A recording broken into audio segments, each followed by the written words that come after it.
코로나 기간 동안에 아이들 찬양하는 걸 못 봐서 아쉬움이 컸는데 오늘 제가 성경 노예 성경 퀴즈 대회 때도 이 장면을 보고 오늘 또 봤는데 또 봐도 좋습니다.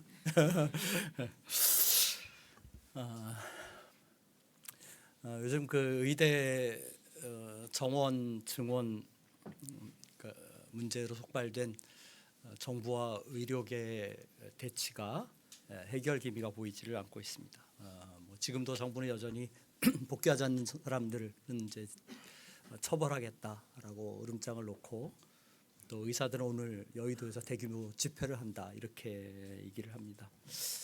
일방적으로 밀어붙이는 듯한 정부도 문제고 또 한편으로 환자를 외면하고 그 병원을 떠난 의사들도 그렇게 곱지 않게 보이는 게 사실입니다. 안타깝게도 이런 일의 피해는 결국 환자들이나 가족들이 보는 것을 보게 됩니다. 이런 상황을 맞으면 어떻게 양측이 좀 진정성 있게 대화하면서 어떤 타협점을 찾아갈 수 없을까 이런 생각을 늘 하게 되죠. 어떻게 자기 입장만 고수할까 이런 생각이 듭니다. 그런데 이제 우리 사회에서 이런 종류의 대립을 또 갈등을 우리가 자주 보는 게 사실입니다. 그 가장 대표적인 현장이 노사 관계라고 할 수 있습니다.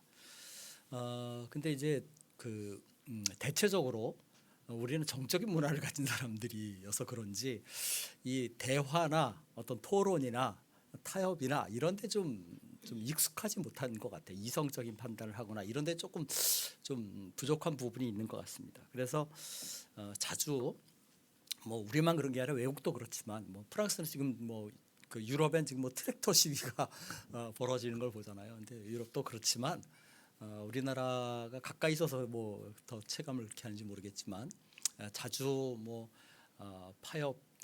파업이나 뭐 공권력 개입이나 해고나 이런 어떤 극단적인 그 결과로 치닫는 것을 보게 됩니다.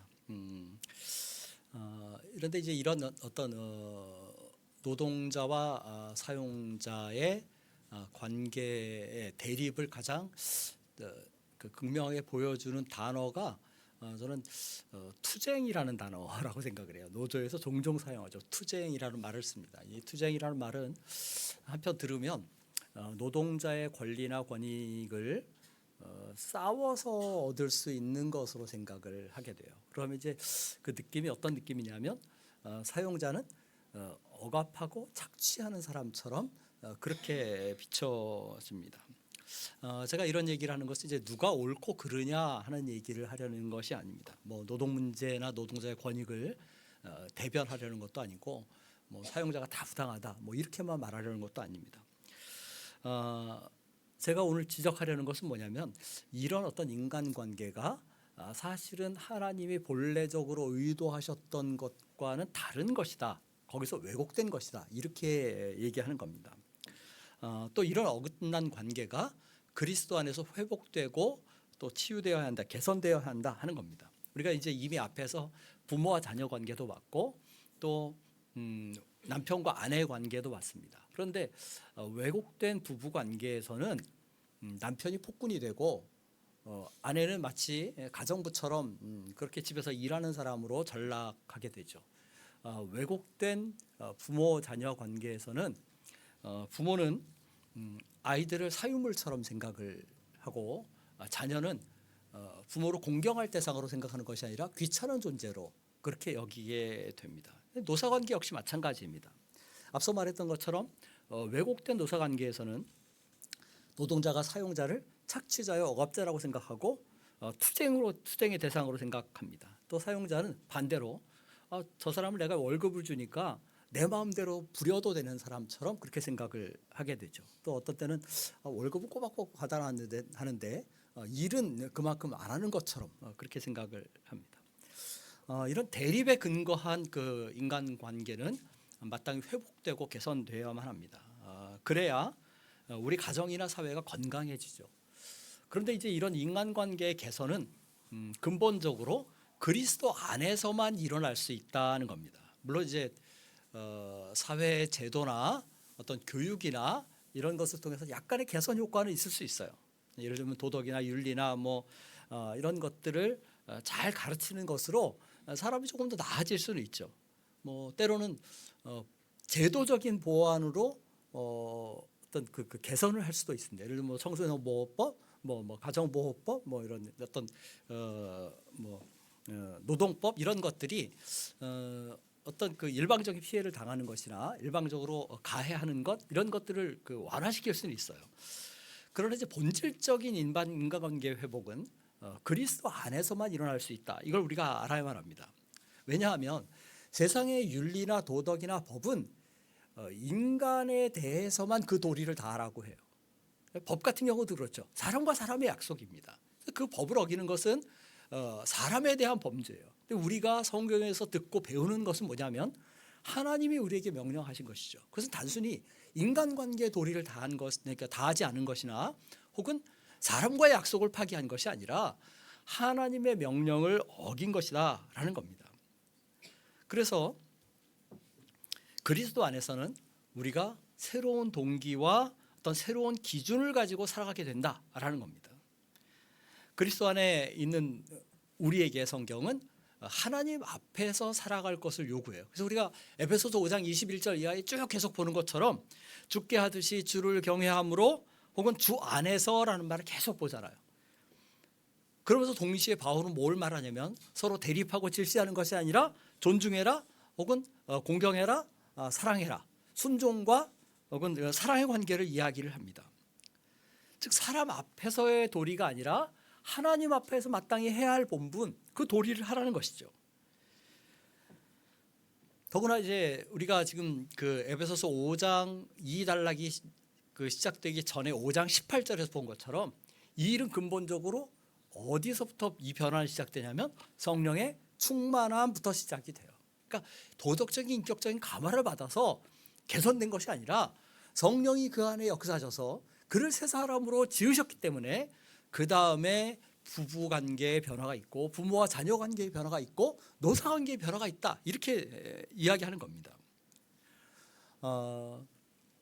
이런 변화는 우리가 앞서 본 것처럼 남편과 아내의 관계만 머물지 않고 부모와 자녀의 관계만 머물지 않고 어디까지 가냐면 주인과 종의 관계까지 확대되어야 한다라고 말합니다. 이걸 이제 오늘날로 말하면 이 관계가 가정을 넘어서 사회까지 확대돼야 한다 이렇게 얘기할 수 있어요. 물론 이제 바울이 이야기를 할 때의 그 노예제도 그때는 좀 배경이 좀 다르죠. 왜냐하면 그때는 노예제도가 인정되던 때예요.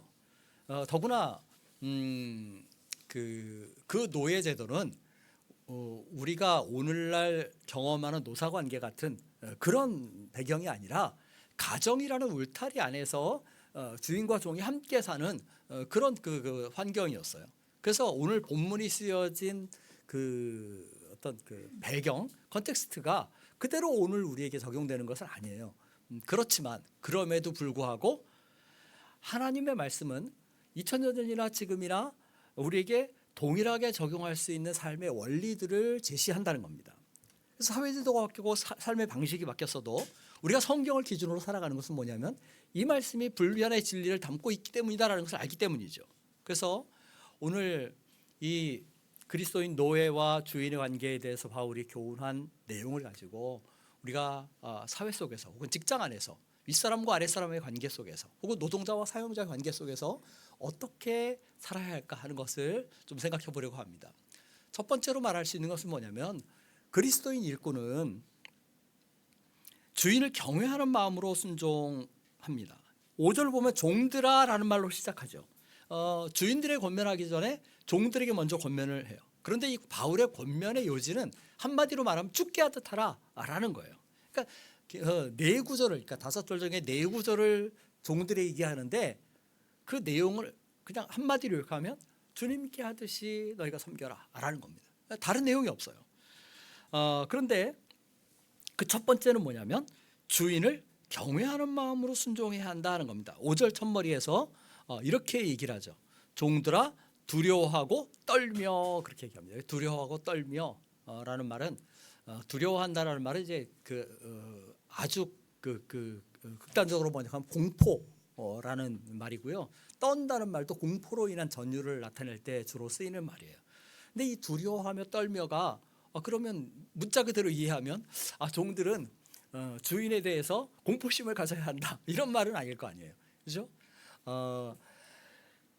성경에 보면 이 두려워하며 떨다라는 말이 나오는 본문들이 여러 군데가 있는데 몇 군데가 있는데 이것이 대부분 이제 그 많은 경우는 무서움이나 어떤 그 정말 공포심 같은 것을 묘사하기도 하지만 그렇지 않은 경우들도 있어요. 예를 들면 로마서 13장 17절 한번 보겠습니다. 로마서 13장 17절을 한번 보세요. 13장 7절. 13장 7절 보세요.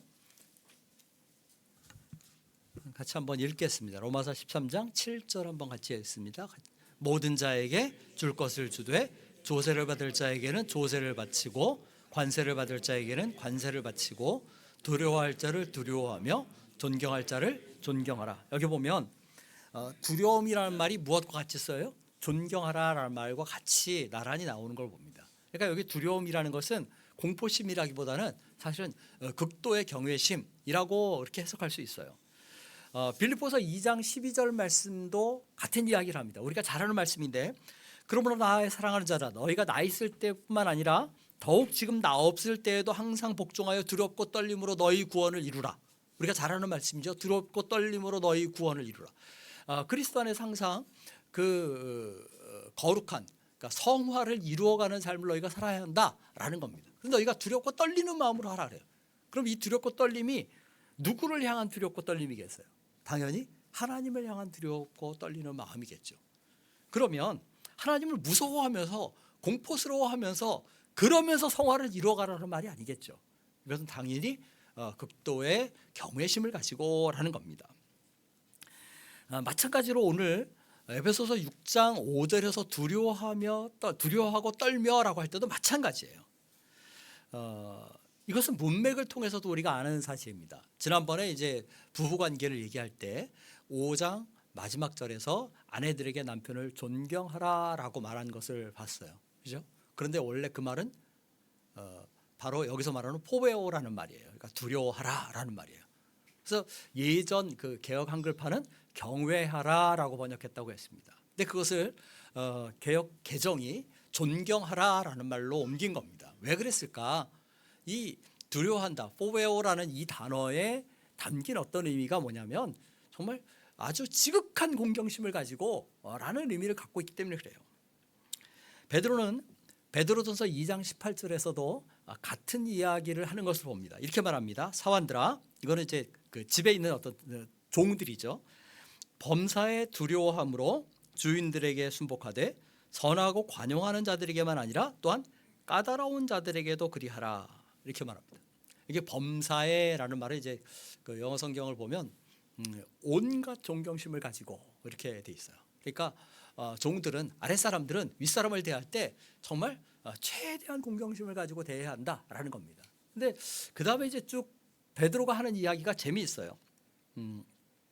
부드럽고 온화하고 인격적인 사람만 아니라 어떤 주인에 대해서도 까다로운 주인에 대해서도 이 까다롭다라는 말을 여러분들이 한번 번역 성경을 한번 다 찾아보세요. 이 원래 이제 이 까다롭다 하는 말은 구부러졌다, 비뚤어졌다 이런 그 뜻을 가진 단어예요. 그런데 번역 성경들이 굉장히 다양하게 번역을 합니다. 공동 번역은 고약한 이렇게 번역했어요. 킹제임스 버전은 고집센, 심술궂은 이렇게 번역을 합니다.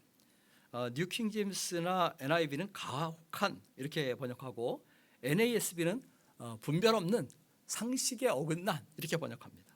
RSV는 위압적인, 횡포를 부리는 이렇게 번역하고 ESV는 불의한이라고 번역을 하고 있어요. 참 재미있으면서도 그 실감나는 표현들입니다. 가만히 듣고 있으면 어떤 사람이 머리에 그려질 수도 있어요. 그죠? 그 사람 이렇게 여러분들 뭐 상상이 되는 사람이 있을 수도 있어요.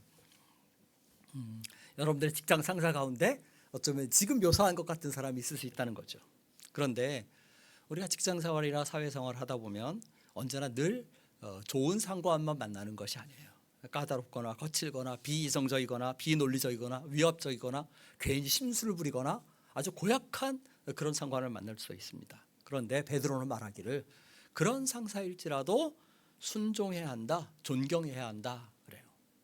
그들이 비록 바울이 말하는 것처럼 육체의 상전일지라도 이 땅에 속한 상전일지라도 그렇다고 해서 업신여기고 무시하지 말라는 겁니다. 왜냐하면 너희가 그 육체의 상전을, 땅에 있는 상전을 섬기는 것으로 인해서 누굴 섬기는 것이다? 하늘의 상전을 섬기는 것이다. 그게 성경의 사상이고 성경의 가르침입니다. 두 번째로 그리스도인 일꾼들은 성실한 마음으로 맡은 일을 해야 돼요. 6장 5절에, 오늘 본문 6장 5절에 두 번째로 말하는 것이 성실한 마음으로라고 말합니다. 이 성실한 마음으로라는 말은 이제 단순하게, 단일하게 이런 뜻이에요. 영어로는 그 싱글리스 혹은 심플리서티라고 말하는 이제 그런 단어입니다. 그러니까 성실하게를 다른 말로 말하면 어떤 우직한 자세, 그런 것을 얘기할 수 있어요. 자기 맡은 일에 집중하는 것입니다. 오로지 그것이 전부인 양 그 일에 매진하는 거예요. 자기 본분에 흐트러짐이 없는 것이죠. 그러니까 주부는 가정에서 자기가 맡은 일을 하는 것이 전체인 양 그 일을 최선을 다하는 거예요. 학생은 공부가 나의 전부인 양 그 일에 매진하는 것입니다. 직장인은 일터에서 자기에게 맡겨진 일에 충실해야 하는 것이죠. 교회에서도 마찬가지입니다. 목사는 목양의 의무에 말씀을 가르치고 전하는데 최선을 다해야 되죠. 장로는 교회를 돌아보는 일이니까 성도들의 영적인 형편을 살피고 구석구석 잘 봐야만 합니다. 권사님들은 위로하고 권면하고 또 봉사하는 직분이니까 연약한 자가 누가 있나 잘 살펴서 일으켜 세우고 위로해야 돼요. 집사는 말 그대로 한자 그대로 그냥 번역하면 일을 잡은 사람이에요. 그러니까 집사라는 직분은 왜 주었냐면 봉사를 하도록, 일을 하도록 주신 거예요. 그러니까 구석구석 내가 맡은 일이 무엇인지 자기 역할을 따라서 최선을 다해야 되죠. 교사는 교사로서 혹은 기관의 장은 기관의 장으로서 자기 본분을 다해야 되죠. 이게 성실한 마음으로 그 일을 해야만 합니다. 어떤 사람은 이제 어떤 주석가는 이걸 말하기를 목표에 집중하는 것이다 이렇게 설명을 합니다. 그리스도인 종은 그들 앞에 한 가지 목표를 가지고 있는데 그것은 하늘의 주인에 대한 헌신의 표시로 인간 주인에게 순종하기로 결단하는 것이다 그렇게 말합니다. 주어진 업무와 목표에 집중하는 것, 이게 성실한 마음이에요. 그런데 이제 이렇게만 말하면 그저 꾸준한 자세로 무언가를 하는 것이 성실하다 이렇게 생각할 수 있습니다. 요즘은 이제 그렇지 않은데 그렇지 않은 것 같아요. 근데 제가 이제 학교 다닐 때만 해도 개근상을 받는 것을 굉장히 자랑스럽게 여겼어요. 제가 그런 자랑스러운 사람 중에 하나입니다. 초등학교, 중학교, 고등학교 12년 개근했습니다. 당시로 보면 굉장히 성실한 학생이죠. 12년 개근했으니까. 그렇죠? 근데 요즘은 뭐라고 말하겠습니까? 저 융통성이 없는 꽉 막힌 이렇게 얘기를 하겠죠. 그런데 이제 한번 생각해 보면 제가 그렇게 우직하게 12년 개근을 했다고 해서 정말 공부를 최선을 다해서 했을까? 그래서 부끄러운 얘기예요. 대학 시절을 돌아봐도 뭐 수업은 거의 빼놓지 않고 들어가긴 했는데 공부를 열심히 했나? 그건 좀 마음이 좀 걸려요. 사실은 뭐 전도하고 손모임하고 뭐 CCC 활동하고 하느라고 오히려 거기에 더 많은 시간을, 강의실에 앉아 있는 시간보다 그 동아리 방에 앉아 있는 시간이 더 많았던 기억이 있습니다. 뭐 그래서 제가 이상빈 장로님도 만나고 유성남 지사님도 만나고 그러긴 했는데 하여튼 가만히 생각해 보면 그렇죠. 그러니까 이게 부끄러운 고백인데 자리를 잘 지키고 앉아 있는데 정말 최선을 다했나. 그래서 바울은 성실한 마음으로 하라라고 말하고 그 다음에 6절에서 전체로 뭉뚱그려 얘기하지만 최선을 다해서 자신의 일을 하라 그렇게 얘기합니다. 6절 보면 이렇게 말합니다. 눈가림만 하여 사람을 기쁘게 하는 자처럼 하지 말고 그리스도의 종들처럼 마음으로 하나님의 뜻을 행하라 라고 말합니다. 영어 성경을 보면 여기 눈가림이라는 말은 이제 우리가 립 서비스라는 말을 쓰는데 이거는 여기는 아이 서비스라고 돼 있어요. 그러니까 사람의 눈을 막 즐겁게 하고 기쁘게 하고 만족시킬 수 있는 거죠. 근데 뭔 못해요? 하나님의 마음은 사실 기쁘게 하지 못한다는 거예요. 6절 후반부에서 바울은 그리스도의 종들처럼 마음으로 하나님의 뜻을 행하라 이렇게 말합니다. 이 말을 바꾸어 생각하면 눈가림만 하는 것은 그리스도의 종된 태도가 아니다. 그것은 하나님의 뜻이 아니다라는 말입니다. 이게 마음으로 하나님의 뜻을 행할 때 마음으로라는 말은 사실은 그 의미가 약간 약화된 거예요. 그래서 여러분들 이제 거기 관주, 그러니까 주가 돼 있는 1번이라고 돼 있는 그 나날을 보면 이렇게 돼 있죠. 헬라어로 이 말은 목숨이다. 이건 푸시케라는 말이거든요. 그래서 영이라, 영혼이라 이렇게 번역되는 단어예요. 그러니까 그냥 너희 마음을 다해 이 정도로 얘기하는 게 아니라 너희 영혼을 다해. 뭐 혹은 나나주에서 번역하는 너희 목숨을 다해. 이렇게 얘기하는 것입니다.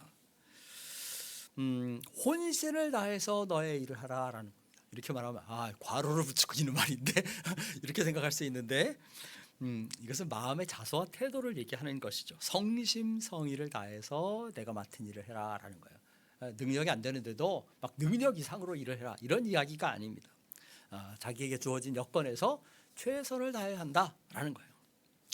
우리가 사람을 주인으로 섬기고 있다면 어쩌면 눈가림만 할 수도 있어요. 그런데 우리를 낱낱이 지켜보시고 또 우리의 모든 것을 아시는, 중심을 아시는 하나님 앞에서 일한다면 우리는 성심성의껏 맡은 일을 할 것입니다. 누가 보든지 보지 않든지 주님만 의식하면서 그 일을 할 것이다 라는 거죠. 자, 네 번째, 그리스도인 일꾼은 기쁜 마음으로 일해야만 합니다. 7절에서 이렇게 얘기하죠. 기쁜 마음으로 섬기기를 주께 하듯 하고 이렇게 말합니다. 기쁜 마음이라는 말을 우리 이제 예전에 개역 한글판에 더 익숙한 우리 임장로님, 저도 마찬가지인데 저보다 이렇게 윗세대들은 이거를 이제 단마음으로 이렇게 기억을 할 거예요. 단마음으로. 이 단이라는 말은 제가 어렸을 때는 성경이 좀 그냥 이렇게 써 있으니까 단지 이렇게 잘못 이해를 했어요. 이때 단이라는 말은 달다라는 말이죠. 그러니까 음식이나 어떤 설탕이나 꿀처럼 이게 달콤한 것을 얘기하는 표현이에요.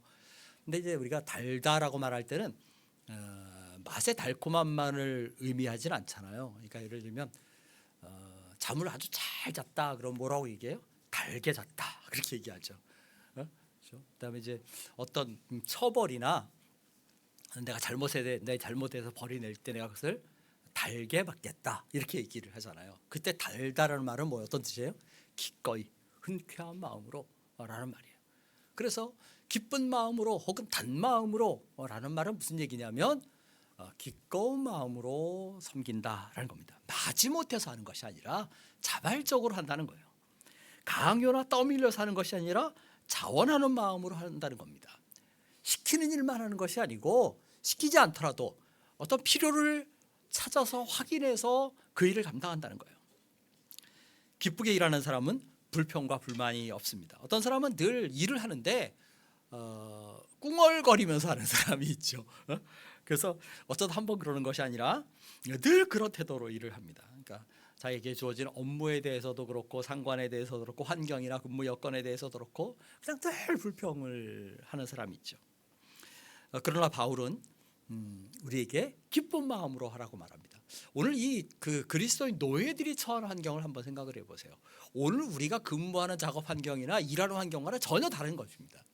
이때 물론 노예 제도가 어떤 제도였느냐에 대해서 그 평가하는 그것이 좀 다르기도 하지만 고대 시대의 노예는 뭐예요? 거의 물건처럼 취급받던, 그러니까 걸어다니는 물건이에요. 말도 하고 생각도 하지만. 그래서 생사유탈권이 주인에게 있고 매매도 가능하고 그게 노예들이었어요. 그런 환경에서 일하던 노예들에게 너희가 기쁜 마음으로 일해라 바울이 얘기했습니다. 이걸 보면 어찌 보면 환경과 대우가 좋다고 해서 우리가 기쁘게 일할 수 있는 것만 아니다라는 생각도 하게 됩니다. 주어진 업무가 마음에 든다고 늘 기뻐할 수 있는 것은 아니에요. 근본적으로 그리스도인 일꾼들이 기뻐할 수 있는 마음은 어디서 나오느냐? 내가 이 일을 통해서 주님을 섬긴다라는 것을 의식할 때 나온다는 거예요. 오늘 우리는 바울 당시의 노예들보다 훨씬 더 나은 여건에서 일을 하고 있습니다. 그렇다면 우리가 더더욱 그리스도의 일꾼으로서 이 일에 어떻게 임할 것인가, 어떤 동기를 가지고 일을 할 것인가 하는 것을 살펴봐야 합니다. 주님을 섬기기 위해서 일하는 사람이라면 기쁘게 일을 하는 사람들입니다. 이렇게 이제 그 주인을 존경하고 순종하면서 성실하게 일하는 사람에게는 하나님이 주시는 보상이 있어요. 그것이 8절이죠. 이는 각 사람이 무슨 선을 행하든지 종이나 자유인이나 주께로부터 그대로 받을 줄을 알미라 라고 말합니다. 여기 잘 보셔야만 합니다. 종이나 자유인이나 주께로부터 받는다. 그러니까 자유인만 하나님에게서 상을 받는 게 아니에요. 종도 받는다라고 말합니다. 그러니까 말하자면 하나님은 우리를 보실 때 그 사람이 종이냐 자유인이냐 혹은 신분이 무엇이냐 지위가 어떠냐 그걸 보지 않는다는 겁니다. 그럼 하나님 뭘 보실까? 하나님 보시는 건 한 가지예요. 하나님 앞에서 선을 행하느냐, 하나님이 기쁘시게 보시는 대로 주의 뜻을 따라서 그렇게 섬기느냐 아니냐 그것만 보신다는 거예요. 그리고 우리가 그렇게 주를 기쁘시게 하기 위해서 최선을 다하면 하나님이 갚아주시겠다라고 약속합니다. 저는 이것이 오늘날도 우리에게 유효한 약속이라고 생각을 합니다. 하나님의 신실하심을 믿는 자마다 그대로 하나님이 갚으실 것입니다. 이제 마지막 9절은 상전들에게, 상관들에게, 윗사람들에게 하는 권면이에요. 좀 억울한 마음이 들 수 있어요. 5구절인데 종들에게는 4구절을 얘기를 하고 윗사람에게는 한 구절만 얘기를. 이렇게 편파적인 치우친 성경이 어디 있느냐 이렇게 생각하기가 쉬워요. 근데 잘 보셔야만 합니다. 뭐라고 말해요? 9절 첫머리에 상전들아 너희도 그들에게 이와 같이 하고. 이와 같이 하고가 뭐겠습니까? 앞에서 말한 4구절을 다 포괄하는 거예요. 그러니까 상전들에게는 실질적으로 더 얘기하는 거예요. 앞에 4개 다 너희에게 해당되고 플러스 하나 더 이렇게 얘기하시는 것이죠. 그러니까 이건 바울 당시로 보면 파격적인 겁니다. 종들을 노예들을 존중하고 인격적으로 대하고 또 마음으로 대하고 진실하게 대해야 한다. 이렇게 얘기하는 거예요. 이건 혁명적인 발상이고 당시로는 혁명적인 요구였어요. 아까 말한 것처럼 물건처럼 노예들이 여겨지던 그런 시대였습니다. 그런데 그런 시대의 노예들을 존중하라라고 말합니다. 즉 바울은 지금 무슨 얘기를 하냐면 너희가 상전들이지만 이 땅에서 상전들이지만 너희가 사실은 하늘에 있는 상전을 섬겨 사는 사람들이다. 너희도 종들이다. 이 얘기를 하는 겁니다.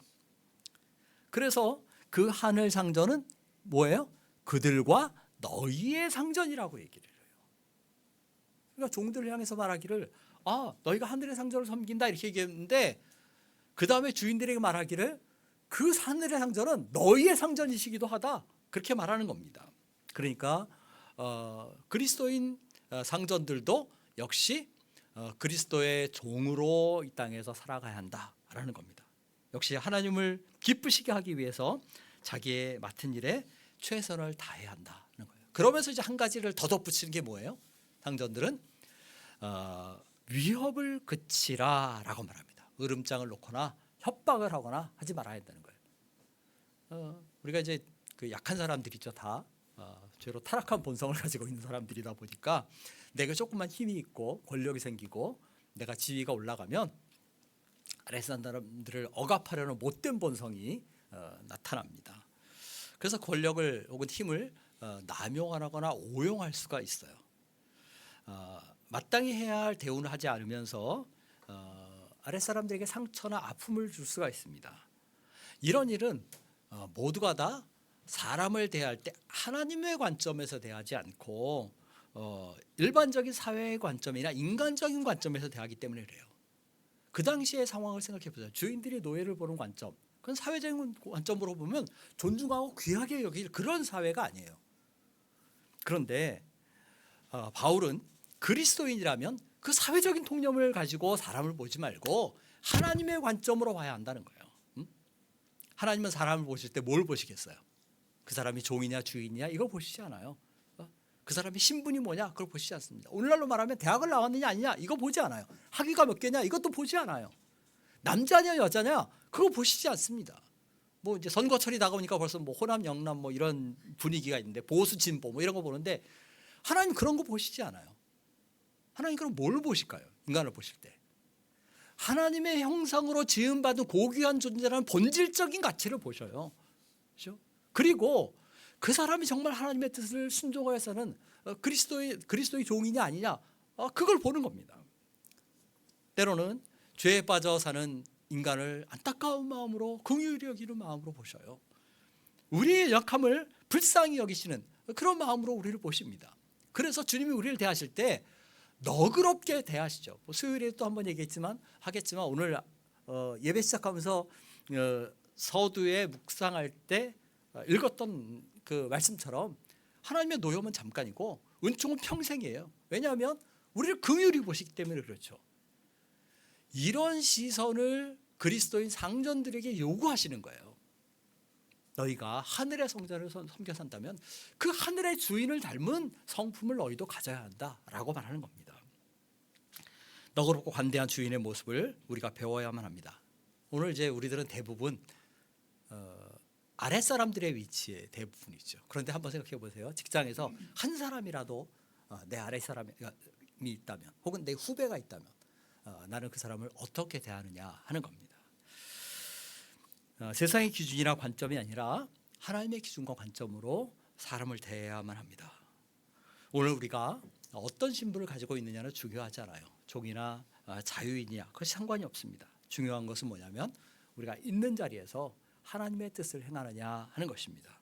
우리가 하나님을 순종하여 살고 있느냐 하는 겁니다. 우리가 섬기는 대상이 하늘의 성전이냐 상전이냐 아니냐 하는 것입니다.